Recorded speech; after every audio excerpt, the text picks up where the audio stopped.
English paragraph. A tea stall. A tea stall is very common both in towns and villages in our country.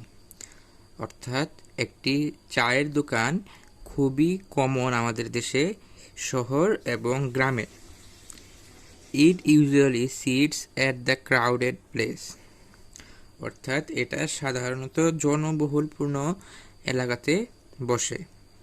It can be found in a marketplace, a square, a bus stand, a railway station, or near school and college. অর্থাৎ এটা পাওয়া যায় জনপূর্ণ স্থানে, যেমন bus stand, rail station, স্কুলের কলেজের আশপাশে, মার্কেটের সামনে ইত্যাদি। In a tea stall, usually tea is served to the customer in exchange of money. অর্থাৎ একটা চায়ের দোকানে কাস্টমারদের কাছে, কাস্টমার মানে হচ্ছে ক্রেতাদের কাছে, টাকার বিনিময়ে চা বিক্রি করা হয়। But biscuits, bananas, cigarettes, betel leaf, etc. are also sold there. অর্থাৎ বিস্কুট, কলা, সিগারেট এবং পান এখানে পাওয়া যায়। Third, some tea stalls are well furnished. Not most, all of them poorly furnished. অর্থাৎ কিছু সংখ্যক চায়ের দোকান ভালোভাবে সাজানো গোছানো থাকে, কিন্তু অধিকাংশই সাজানো গোছানো থাকে না। It is usually decorated with chairs, tables, benches. অর্থাৎ এটা একটি চায়ের দোকান সাজানো থাকে হচ্ছে চেয়ার, টেবিল, বেঞ্চ ইত্যাদি দিয়ে। People go to a tea stall to take a cup of tea, remove their tiredness, and at any time of the day. অর্থাৎ মানুষ চায়ের দোকানে যায় এক কাপ চা নেওয়ার জন্য তাদের টায়ার্ডনেস, অর্থাৎ টায়ার্ডনেস শব্দের অর্থ হচ্ছে ক্লান্তি, তাদের ক্লান্তি দূর করার জন্য। The tea stall is kept open from early morning till late night. অর্থাৎ একটা চায়ের দোকান সকালে তাড়াতাড়ি খোলা হয় এবং রাতে দেরি করে বন্ধ করা হয়। In a tea stall there are generally two person, অর্থাৎ two men to manage and run it. অর্থাৎ সাধারণত একটি টি স্টলে দুজন ব্যক্তি থাকে সেটি চালানো এবং রক্ষণাবেক্ষণের জন্য।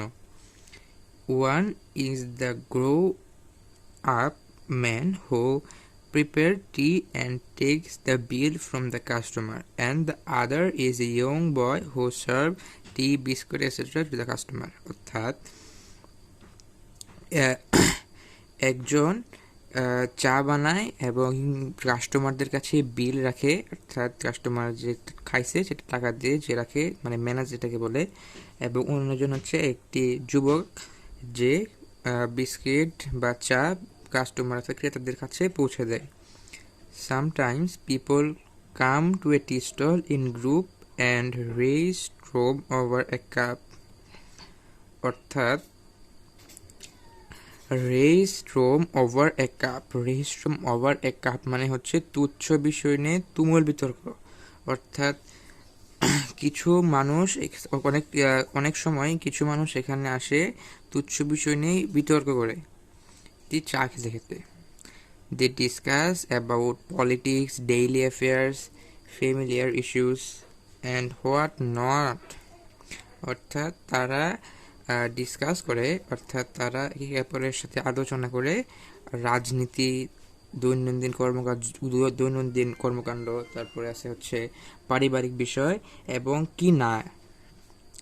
After all, a tea stall is a useful place for many people. অর্থাৎ সর্বোপরি একটা চায়ের দোকান সব মানুষের জন্য ইউজফুল মানে হচ্ছে উপকারী, অর্থাৎ একটি উপকারী স্থান। টি স্টলের কিছু ওয়ার্ড মিনিং দেওয়া আছে। টি স্টল মানে হচ্ছে চায়ের দোকান, ক্রাউডেড হচ্ছে কোলাহলপূর্ণ, প্লেস জায়গা, সার্ভ হচ্ছে সরবরাহ করা, কাস্টমার হচ্ছে ক্রেতা, এক্সচেঞ্জ অফ মানি হচ্ছে টাকার বিনিময়ে, ব্যানানা কলা, ব্যাটেল লিফ পান, ডেকোরেটেড মানে হচ্ছে সজ্জিত করা, রিমুভ হচ্ছে দূর করা, টায়ার্ডনেস হচ্ছে ক্লান্তি, rice room over the cup rice room over the club, এটা আমি একটু দাগ দিয়ে দিই। এটা কিন্তু একটা important. Rice room over the cup, politics, রাজনীতি, ডেইলি অ্যাফেয়ার্স মানে হচ্ছে দৈনন্দিন ঘটনা, হোয়াট নট আর কত কি, ইউজফুল মানে হচ্ছে উপকারী। এটা ছিল আমাদের আজকে প্যারাগ্রাফ, এবং উপরে লেখা আছে আমরা কোন কোন বিষয় নিয়ে প্যারাগ্রাফটা আজকে মেক করা হয়েছে। এইসব বিষয় নিয়ে প্যারাগ্রাফটা আজকে মেক করা হয়েছে। তো আজকে প্যারাগ্রাফটা ছিল এই পর্যন্তই। এটি আমাদের চ্যানেলে নিয়মিত প্যারাগ্রাফ, কম্পোজিশন, লেটার, অ্যাপ্লিকেশন ইত্যাদি আপলোড করা হয়। সেগুলো পেতে চ্যানেলটিকে সাবস্ক্রাইব করে রাখুন to get better marks in the exam.